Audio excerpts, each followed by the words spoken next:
sport, rugby. Chris Rattue, All Blacks gamble to win, but they're still insulting the wrong country. 27th of September, 2017, 3:16 p.m. 4 minutes to read. They'll be singing their hearts out at the alluringly named Estadio José Amalfitani this weekend, because that is what Argentinian rugby fans do. There should actually be a chorus of protest though when the world's best team runs out at the 50,000 capacity stadium in Buenos Aires, because it won't be the world's best team at all. Buenos Aires is being served All Blacks light with important players saved by Steve Hansen for the following match against the Springboks, who will lie in wait at Cape Town having laid down completely at Albany. All Black rugby's amazing tall timber, the locking greats Brodie Reithlock and Sam Whitelock, are among the absentees leaving the stockier Luke Romano, recently revealed as some sort of line-out doctor, and a couple of cut-down cohorts to take charge. There is very little to criticize the amazing All Blacks over these days. New Zealand rugby's system of central control and development, allied to exceptional coaching and a wondrous player talent pool, has produced a team capable of wiping opponents out like basketball's Harlem Globetrotters do. But apart from the influence of history and tradition, it's hard to work out why Argentina have drawn the short locks, because this month's results indicate the All Blacks are insulting the wrong team. The Pumas put up a damn fine effort in New Plymouth, a 17-point margin rating as a narrow squeak for these All Blacks. In some ways, the game was tougher than that, the Pumas leading at halftime and taking the All Blacks to their limits for nearly an hour before a rampaging Vaea Fifita ripped their heart out. On the other hand, the try tally was 6-1. But it was a real deal test, unlike the disgraceful shambles a week later, when the Springboks capitulated by 57-0 and were so bad that some honestly believe the All Blacks should have scored more than 8 tries.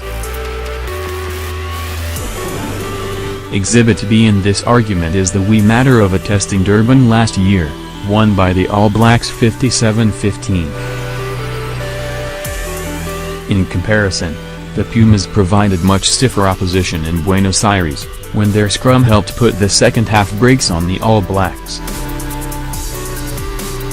Are taking a surprising risk with their selection for Argentina, to my mind, especially when you recall what happened when they played without their great locks against Ireland in Chicago not all of that long ago. Maybe, but only maybe, this bravado is to be admired and it quickens the pulse in anticipation.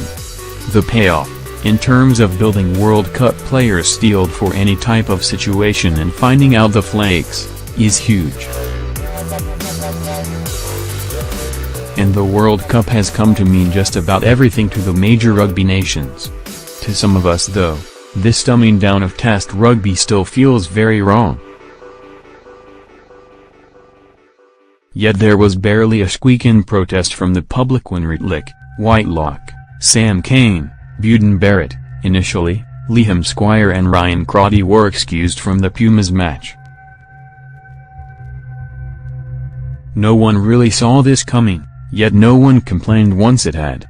Times have moved on, our views apparently twisted and softened by these newfangled selection policies, spin and most importantly results.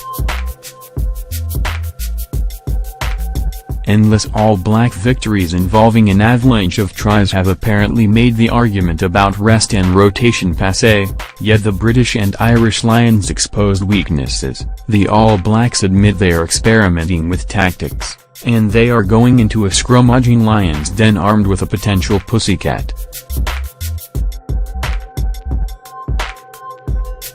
While it has virtually been outlawed to suggest an All Black plays badly anymore, newbie prop Kane Hames had a shocker against the Bucks. The most experienced loosehead Wayne Crockett isn't a safe scrum bet either, and the both sides option Ofatung Galfasi is a bench specialist and unknown starting quantity. The tall Test rookie Jeffrey Tuumiga Allen has also had his scrum difficulties. With Owen Franks and the outstanding Joe Moody off the scene, that leaves the 7-test Nepo Laulila as the main pillar of scrum strength. With the engine room of Ritlick and Whitelock zooming off to Cape Town, and the strongman flanker Sam Cane joining them, the normally ambitious Pumas of today might decide to turn the clock back and engineer a scrum fest if possible. Test matches should still be about trench warfare in the name of victory, if the time is right, rather than happy-clappy World Cup prep. There is the other prospect, of course, that the new-look All Blacks pack will fly through the assignment. In the name of real Test rugby, and giving the Pumas the respect they deserve in future, I'm hoping their pack gives the All Blacks a good going over whatever the end result.